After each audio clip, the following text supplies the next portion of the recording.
habang tayo'y nagpupuri sa Kanya.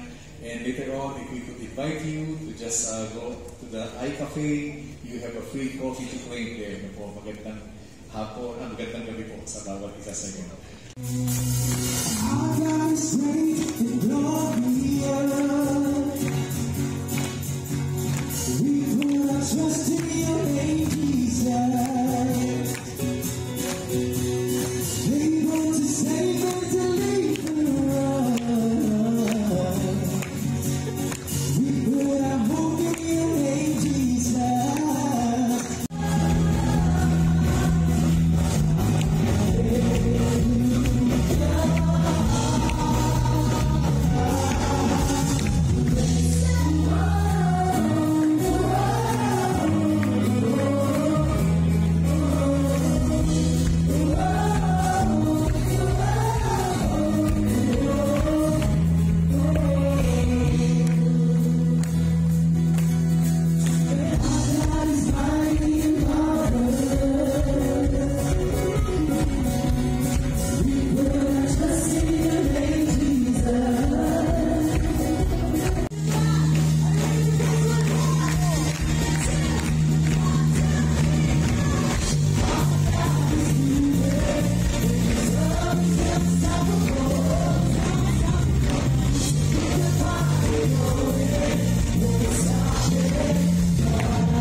And cannot be bribed. Amen. Give God the best clap once again.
just want to say we love you, we honor you, and to you be all the glory, all the praises and thanksgiving. In Jesus' name we pray.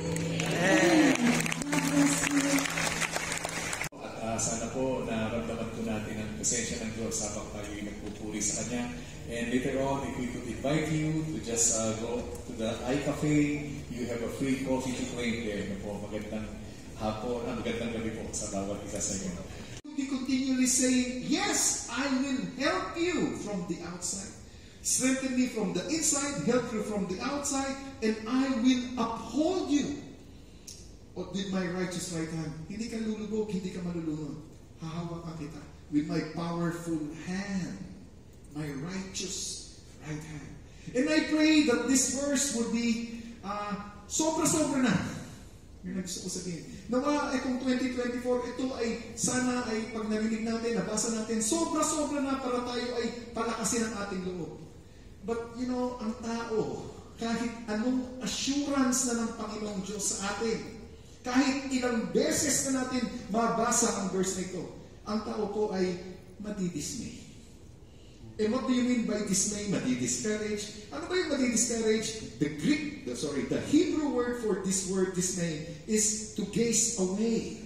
To gaze away. And we will be defocused. Sa buhay natin, na-defocus na ito. It's not tayo. Kahit po anong assurance na ng Diyos sa buhay natin. Kahit ilang beses na tayo sumimba, kahit ilang beses mo nang nabasa yan, people will be people. They will be gazing away, defocus. And why do we defocus? There will be so many reasons why we are living our fears. Hindi mo ipinamumuhay ang iyong pangarap. Bakit? Namumuhay ka sa takot. Luto po ng bibingka, there will be fire from above, and this is how I would describe it. It's not pressure, it's the fire from God. And I cannot live without the fire from God. This is something I cannot live without. And I pray that it's the same with you.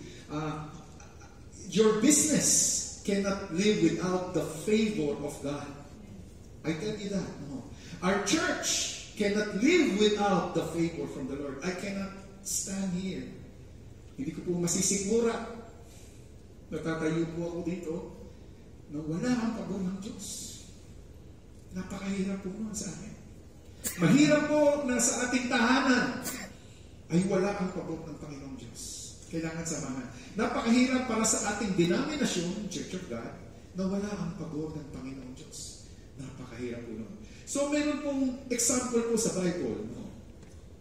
Ito po ay ang pamilya ni Eli or Eli. If you're, I do believe you're familiar with this. No po? Let me flash it on the screen. No po? Ito po ang kanilang buhay. Ang isang bayan na lumayas ang presensya ng Diyos. Nilayasan sila ng presensya ng Diyos. Itong si Eli, no po, he's the high priest at siya po ang dapat na tagapangalaga ng spiritual